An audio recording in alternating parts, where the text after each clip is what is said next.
This is this dad's disgusting idea of a prank. To show affection to just his son and make his daughter feel neglected, emotionally abusing your kid just to get clicks online. They saw that their kids were terrified of dogs. And what did they do? Did they try to calm their kids down and tell them there's nothing to be afraid of? No, they just filmed them screaming and crying and posted it online, humiliating them. Their child patients. My parents are always busier on their phone. Why am I here? Makes me want to leave. That's a 9-year-old. My dog gets more attention. Dad said it's because the dog can't talk, so I stopped talking. That's a 7-year-old. I wish I was as important as their phone. A 6-year-old. My mom is too busy, she says, but she texts her friends all day. iPad kids are out of control. Teachers all over the globe are reporting that Gen Alpha, which are the kids raised with this new age technology, are performing 2 times lower than their grade level. I teach 7th grade, they are still performing on the 4th grade level.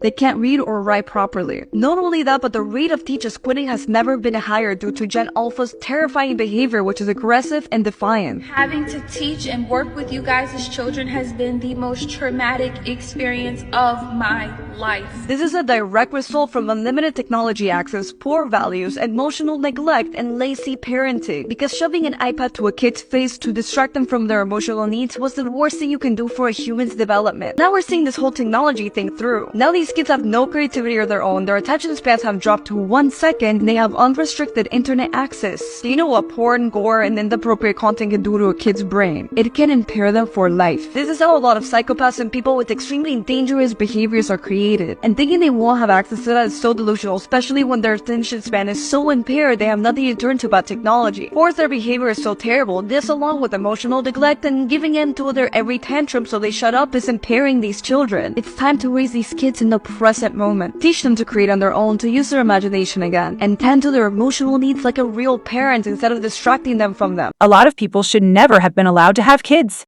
At this point, it's clear that most people have kids just for the sake of having kids, just because that's what people expect. Most parents don't know how to parent. They don't know how to raise kids, especially emotionally. These are the same parents who always say parenting is the most fulfilling thing ever. Yet we have child therapists hearing from children that their parents' phones are more important than them. What happened to parenting is the greatest joy in my life. Child-free people are missing out on so much. What we're supposedly missing out on seems to be passing down generational trauma. And these are just some of the less extreme instances of terrible parenting.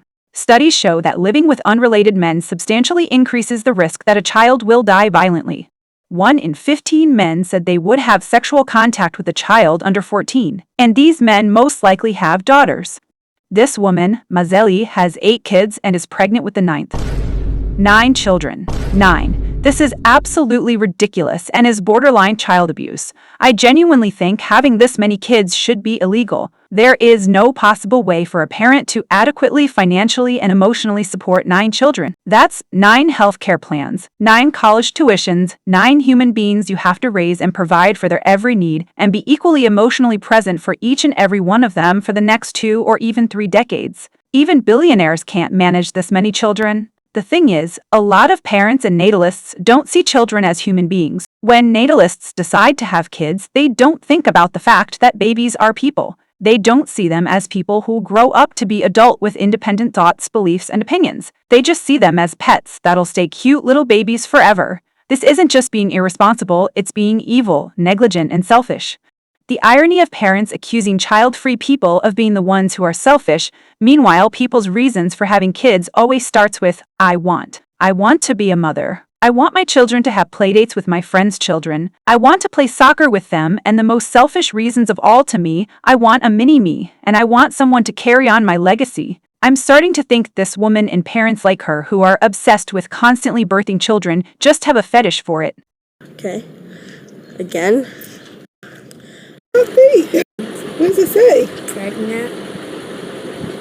That's not true. This is fake. You're just fat. It's not fake.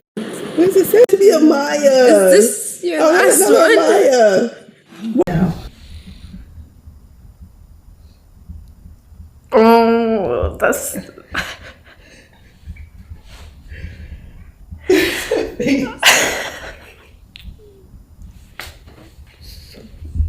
That's not good. It's not? I mean, that's great. Oh, no, tell the truth. No, that's great. All her children will most likely grow up to resent her for what she's doing. You can literally see how little room there is left that her daughter has to put her clothes in the bathroom. To add another layer, the 8th child still doesn't have a name. He is just referred to as baby until they come up with a name. This is also not the first child she's done this with. She apparently survived a heart attack and is still putting her life at risk having more unnecessary pregnancies. I can't imagine how stressed her oldest kids are because I know they'll be stuck becoming the second parent to their younger siblings while their mom is off at work. Imagine what would happen to those kids if the mother died from another childbirth. And we've recently talked about how dangerous and life-threatening childbirth is on this channel. These people have kids just to satisfy their own desires to become parents. They don't even put their children's fate into consideration, because look at the world they're bringing them into. They'll be forced into an overpopulated world with dwindling resources and ever-increasing inflation. Yet there are asinine people still in denial that the planet is overpopulated. Overpopulation means more damage to the planet. The children born today will have to deal with the worst effects of climate change, making it harder and harder to live. A child-free vegan that flies on a jet every week does far less damage to the planet than a meat eater that chooses to have kids. And before we just place blame on corporations to make ourselves feel better, remember these corporations exist because of consumer demand. Demand creates supply, which keeps capitalism going strong. Child-free people are always asked to justify why we chose to be child-free. But it's natalists who are the ones that should be asked to justify why they chose to reproduce, when there are millions of kids in the world without homes. Meanwhile, adoption is an option. If it were up to me, no one would be allowed to birth babies until all homeless or orphan children were adopted. Blood relation is not what makes a family. That's not what makes a family's bond and love for each other strong. It's the time we spend together and how we're there for each other that makes a family. Like this woman who was adopted.